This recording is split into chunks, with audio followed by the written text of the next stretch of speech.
Nama Bapa dan Putra dan Roh Kudus. Amin. Shalom Aleichem bersama Mesia. Selamat bertemu kembali saudara dengan saya Episkop Daniel dari Nikopolis, pendiri dan pemimpin dari Gereja Ortodoks Indonesia. Kita akan melanjutkan acara kita menjawab pertanyaan yang saudara sudah kirim. Tetapi sebelumnya, bagi saudara yang belum melakukan atau saudara yang baru saja kali ini berkunjung ke YouTube saya mohon jangan lupa untuk subscribe dan juga jangan lupa untuk klik like-nya itu serta untuk share video-video ini kepada teman-teman saudara sebanyak mungkin. Dan kalau saudara merasa tergerak ingin membantu pelayanan ini supaya ini makin maju, jangan lupa saudara untuk juga mengirimkan persembahannya melalui akun bank saya, Bank Mandiri yang ada di bawah ini. Nah, kali ini pertanyaan berasal terakhir dari Pak Jondros. Pertanyaannya yang pertama dan kedua serta ketiga telah kita jawab. Sekarang pertanyaan yang keempat, yang terakhir. Kalau peperangan batin antara manusia lama dan manusia baru ini dapat diatasi lewat sains di masa depan, seperti penemuan obat untuk menekan sifat bengis, jahat, tersebut sehingga manusia menjadi baik, apakah ini akan mempercepat arah kemanusiaan menuju target yang semula ditentukan Allah, yaitu kesempurnaan? Jadi kita tidak perlu berperang lewat cara tradisional lagi, melainkan lewat chemical neuroscience.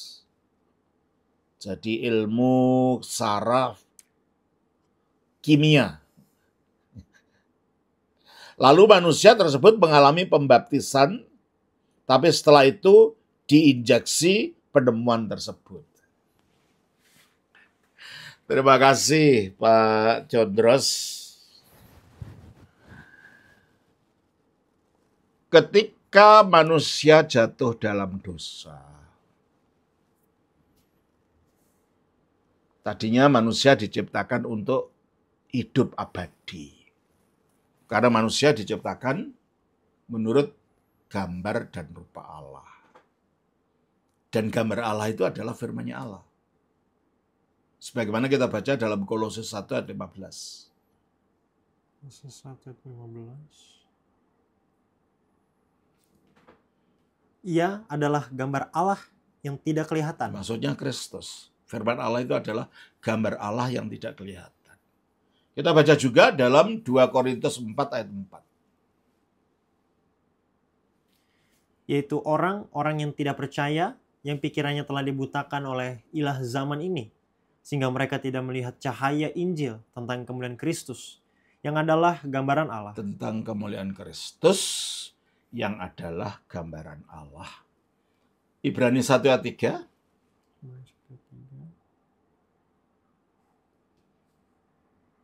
Ia adalah cahaya kemuliaan Allah. Ya. Dan gambar wujud Allah. Terima kasih. Jadi kalau begitu, karena manusia diciptakan dengan gambar Allah atau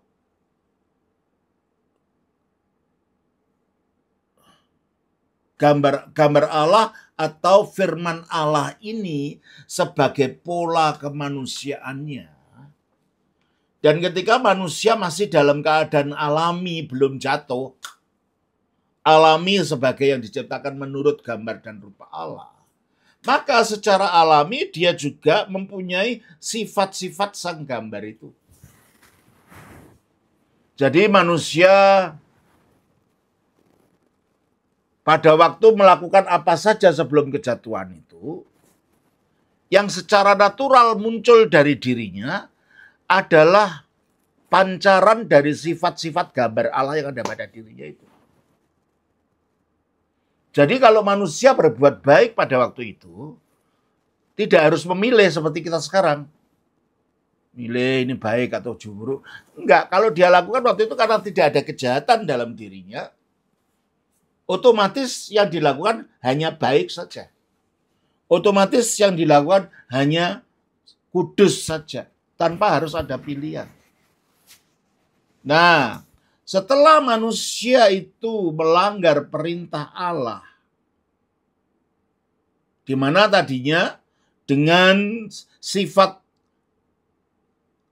refleksi sifat gambar Allah dalam dirinya itu, termasuk di dalamnya adalah ketaatan, termasuk di dalamnya adalah kehendak bebas.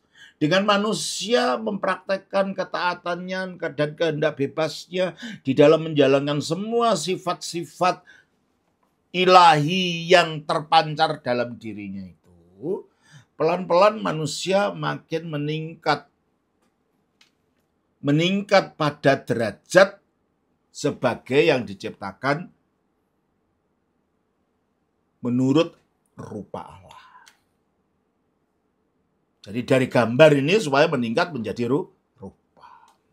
Tapi sebelum sampai mencapai rupa itu, sehingga dengan demikian keabadiannya jadi kekal, kebaikannya jadi kekal, tidak jatuh kepada keburukan, manusia diuji, dites dalam ketaatan. Dan itu kita baca dalam Kejadian 2 ayat 16-17. Lalu Tuhan Allah memberi perintah ini kepada manusia. Semua pohon dalam taman ini boleh kau makan buahnya dengan bebas. Tetapi pohon pengetahuan tentang yang baik dan yang jahat itu, janganlah kau makan buahnya. Sebab pada hari engkau memakannya, pastilah engkau mati. Pada hari engkau memakannya, pastilah engkau mati. Jadi kalau manusia tidak makan pada waktu itu, artinya dia taat, tidak memberontak pada perintahnya Allah, ya dia tidak akan mengalami kematian, dia akan hidup abadi.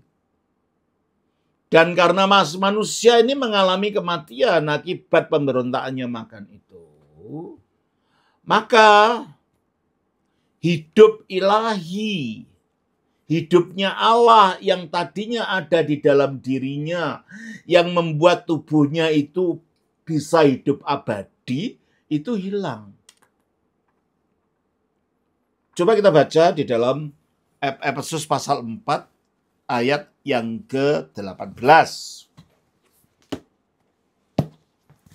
Dan pengertiannya yang gelap, jauh dari hidup persekutuan dengan Allah. Terjemahan yang benar adalah begini, yang pas.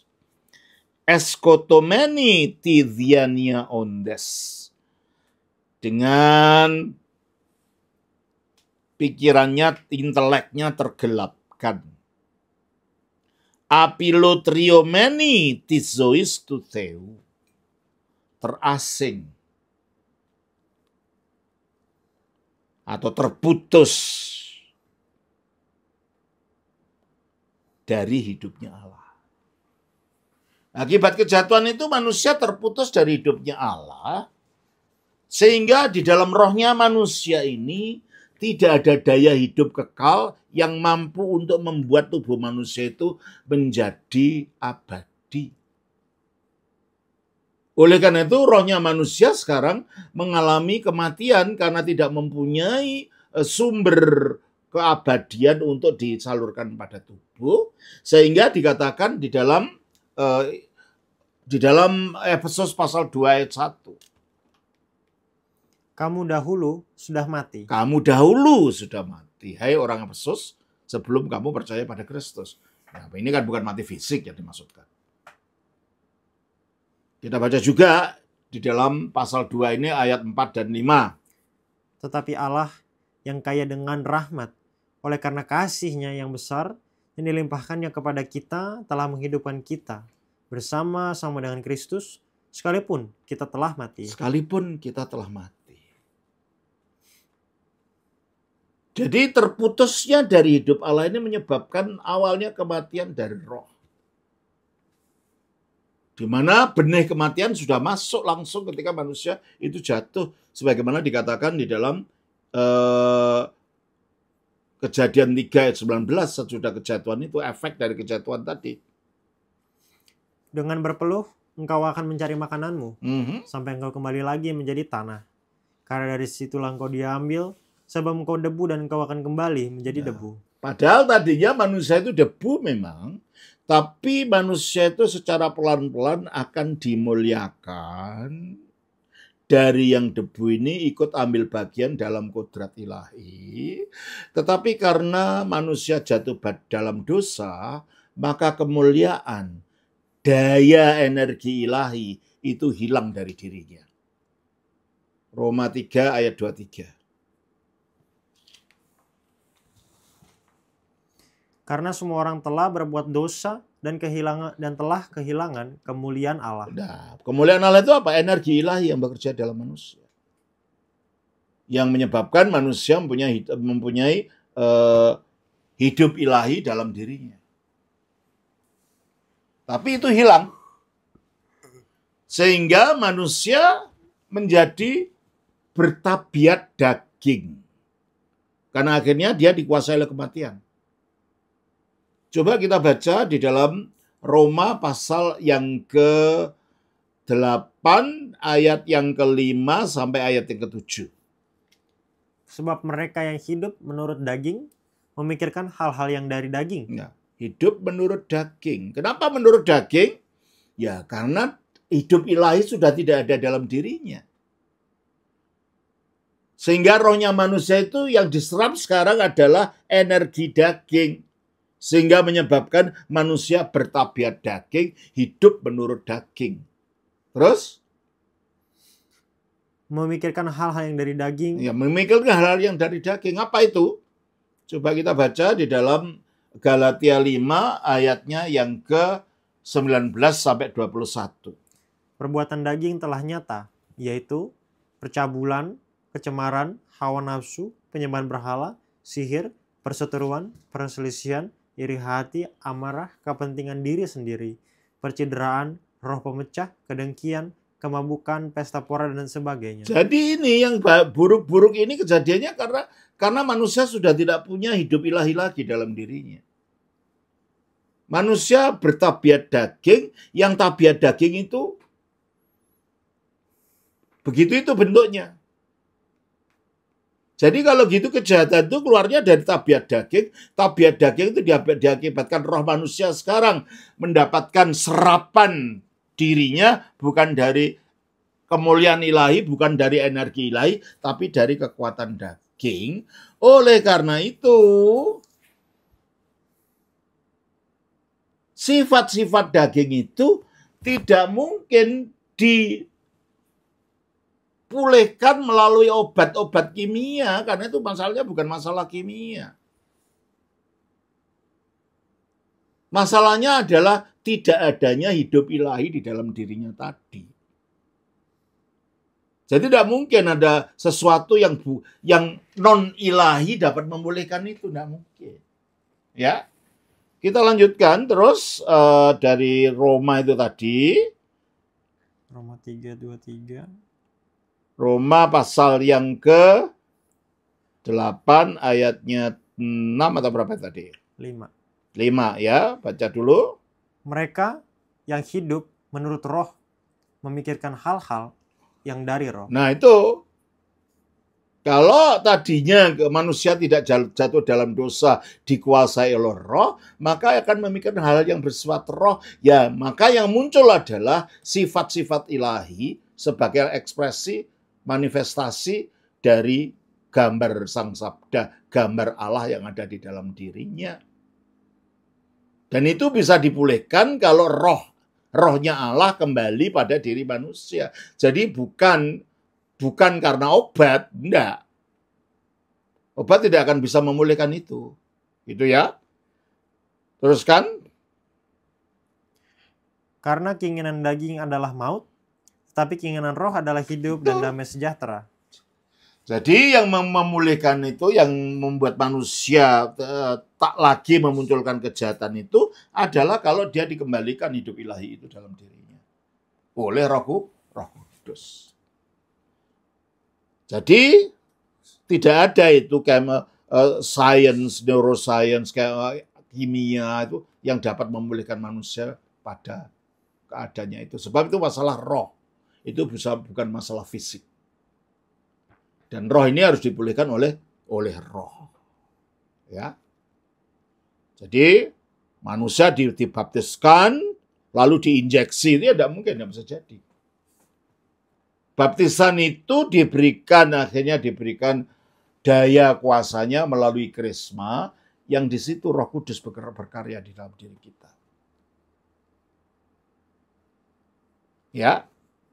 Jadi kalau gitu, perjuangan batin ini adalah perjuangan yang memang diakibatkan dari kejatuhan tidak adanya hidup ilahi tadi. Kita baca dari 1 Petrus pasal 2 ayat 11. Saudara-saudaraku yang kekasih, aku menasihati kamu supaya sebagai pendatang dan perantau, ya, kita adalah pendatang dan perantau di dunia ini. Kamu menjauhkan diri dari keinginan-keinginan daging. Kamu menjauhkan diri dari keinginan-keinginan daging. Dari mana keinginan daging tadi? Ya dari tabiat daging akibat hilangnya hidup ilahi tadi dalam diri manusia. Terus? Yang berjuang melawan jiwa. Yang berjuang melawan jiwa, jiwa yang sudah dipulihkan di dalam Kristus tadi. Terjadi peperangan ini. Dan ini tidak bisa dihilangkan dengan obat. Makanya caranya adalah dengan melawan oleh kuasa Roh Kudus. Roh Kudus yang akan memampukan kita. Karena ini masalah ilahi. Ya. Maka dikatakan di dalam Kolose pasal 3 ayat 5. Karena itu matikanlah dalam dirimu segala sesuatu yang duniawi, yaitu percabulan, kenajisan, hawa nafsu, nafsu jahat, dan juga keserakahan yang sama dengan penyembahan berhala. Bagaimana cara mematikannya? Galatia 5 ayat 24. Barang siapa menjadi milik Kristus Yesus, ia telah menyalibkan daging dengan segala hawa nafsu dan keinginannya. Ya, menyalibkan daging dengan segala hawa nafsu dan keinginannya. Bukti cara konkretnya gimana?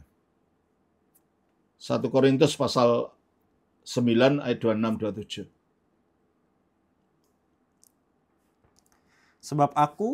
Sebab itu aku tidak berlari tanpa tujuan, dan aku bukan petinju yang sembarangan saja memukul.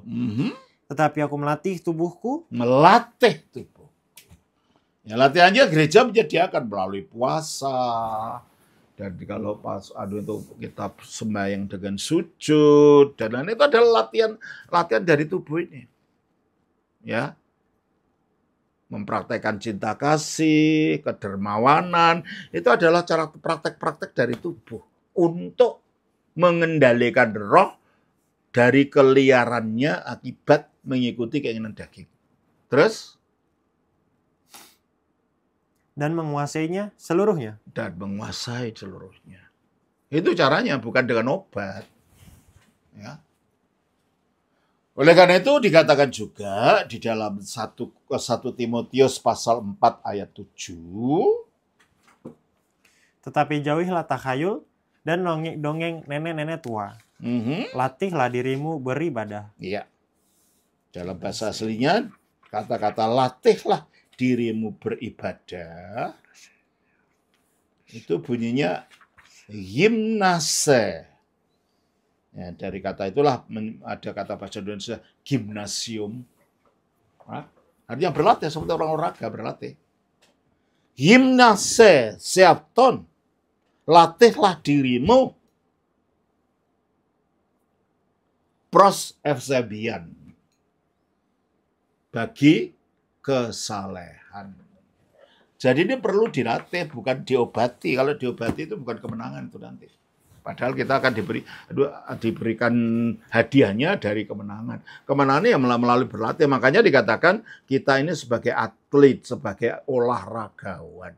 Tadi kan dalam 1 Korintus pasal 9 tadi.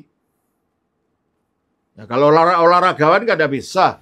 Kalau dia mau menjadi petinju ya harus berlatihan bertinju dan akhirnya bertarung dengan orang. Nggak bisa lalu orangnya itu dibius terus jatuh kalah gitu ya, nggak bisa kan. Nggak akan mendapatkan hadiahnya. Demikianlah di dalam peperangan rohani ini juga.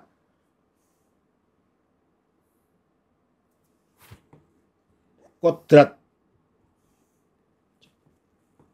atau tabiat daging yang disebabkan oleh kejatuhan manusia tadi, itu tidak bisa dianu dengan cara diobati atau apa, tidak bisa. Coba kita baca lagi dari Roma pasal 8 tadi, ayatnya yang ke-7. Sebab keinginan daging adalah perseteruan terhadap Allah. Itu masalahnya. Terus? Karena ia tidak takluk kepada hukum Allah. Nah, keinginan daging memang tidak takluk hukum Allah. Nah, itu makanya harus ditekan, harus dilawan oleh kehendak kita yang ditundukkan pada kuasa Roh Kudus yang akan bekerja di dalam kita. Sebab yang kita lawan itu bukan hanya masalah keinginan saja, tapi juga ada kuasa kegelapan yang mendorong keinginan-keinginan kita untuk melakukan yang jahat. Apa kuasa kegelapan iblis ini bisa diberi obat supaya pingsan gitu? Kan tidak mungkin. Supaya tidak mengganggu kita, diberi obat pingsan itu tidak mungkin. Kita baca dalam Efesus pasal 2 ayat 2. Kamu hidup di dalamnya karena kamu mengikuti jalan dunia ini. Kamu mengikuti jalan dunia ini karena kamu mentaati penguasa kerajaan angkasa. Pada waktu kita mengikuti jalan dunia, mengikuti hawa nafsu itu, kita mentaati penguasa kerajaan angkasa. Terus? Yaitu roh yang sekarang sedang bekerja di antara orang-orang durhaka. Ya. Jadi kita menghadapi makhluk supernatural. Jadi nggak bisa dilawan dengan obat, nggak bisa. Ya, kita baca juga di dalam Efesus pasal 6 ayat 12. Karena perjuangan kita bukanlah melawan darah dan daging. Ya, makanya obatnya bukan obat yang kimia, karena yang dalam bukan darah dan daging, tapi melawan pemerintah-pemerintah, yaitu jenjang-jenjang di dalam alam roh itu. Terus melawan penguasa-penguasa, melawan penghulu-penghulu dunia yang gelap ini, penghulu dunia yang jahat ini, melawan roh-roh jahat di udara, penghulu dunia yang gelap ini, dan melawan roh-roh jahat di udara. Itu yang kita lawan. Jadi itu kolaborasi dengan keinginan daging tadi. Ya tidak bisa diobati. Obatnya apa? Obatnya pertobatan, obatnya perlawanan. Ya. Jadi gitu Pak ya. Jadi tidak akan ditemukan obat untuk bisa membuat iblis itu pingsan gitu atau disuntik gitu. Nyuntik iblisnya juga gimana? Lihat aja nggak mau disuntik. Ya toh? Nah, kita pun juga begitu, tidak mungkin. Karena apa keinginan-keinginan daging kejahatan tadi munculnya dari ketiadaan energi ilahi di dalam hidup kita lagi, dan di mana akhirnya kita mempunyai tabiat-tabiat kedagingan yang berlawanan dan kehendak ilahi yang didorong oleh roh-roh jahat tadi yang berusaha untuk menjatuhkan kita dan mematikan kita. Begitu ya Pak Jondros, kiranya Tuhan memberkati. Atas nama Bapa, Putra, Roh Kudus. Amin.